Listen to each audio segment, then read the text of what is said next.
Pelikula ng dating A-lister ABS-CBN star na umalis sa Kapamilya Network, 4 lang umano ang nanood. Ang mainit na kaganapan, tingnan ng mga detalye.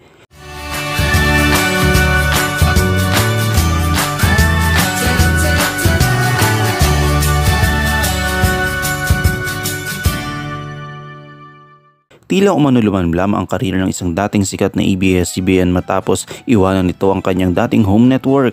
Ayon sa article ng PEP ay may isa lang source na nagsabi na 4 lang ang nanood ng pelikula ni former ABS-CBN star Magic at ngayon ay kapuso Bea Alonzo. Ayon sa PEP, ng source nila na si Louie Alejandro ay nakakuha ng ticket sa special screening ng pelikulang 1521, The Quest for Love and Freedom, tampok si Bea Alonzo bilang isang diwata.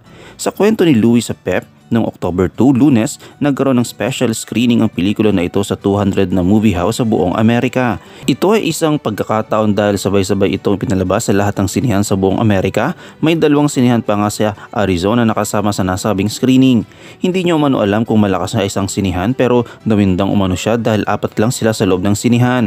Pero nagandahan sila sa pelikula lalo na't doon lang daw nila nalaman ang kwento ng pag-discover ni Ferdinand Magellan sa Pilipinas. Aniya, nalaman ko na it's a US-based production na ginawa sa Pilipinas. Sabi ko, aba, interesting ito. Takbo agad ako, hinanap ko kung saan ipapalabas. Alam nyo ba na ang pelikulang ito ay pinalabas sa isang araw na isang screening lang sa 200 movie houses sa buong Amerika. Pero walang promotion na maayos. Excited ako baka mawalan ako ng ticket.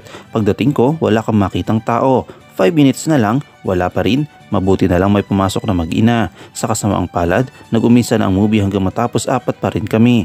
In fairness naman sa pelikula, ang ganda ng pagkakagawa, maganda rin ang acting ni Bea Alonzo at saka mga American actors. Magaling sila, in fairness talaga sa kanya, kaya niya mag-deliver ng acting in English. Pero alam mo, biased ako, mas gusto ko pa rin yung Maria Clara at Ibarra, sina Barbie Fortesa, mas nagaganon ako kay Fortesa.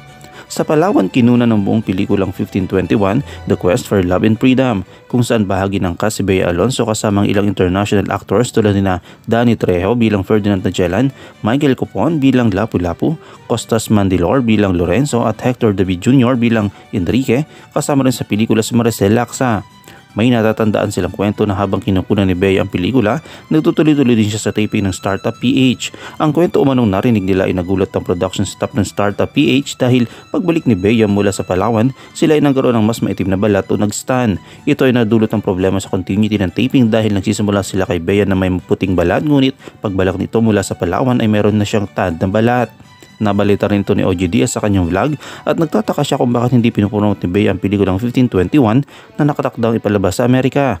Nag-isip si OG Diaz na maaaring may issue si Bea Alonzo sa producer ng pelikula na maaaring dahilan kung bakit hindi siya nakikisama sa promo ng nasabing pelikula. Abangan na lamang natin kung magiging aktibo si Bea sa promote ng 1521 kapag ito ay pinalabas na sa Pilipinas. Ano ang iyong komento kaugnay dito? Shoutout tayo kina Gloria Tortuga, kay Elisa Mijares at kay Slapshack Masinda de Miguel. I-comment mo lang ang inyong opinion sa comment section at huwag kalimutang i-like, i-follow, i-subscribe ang bcgram.net para sa mga latest happenings.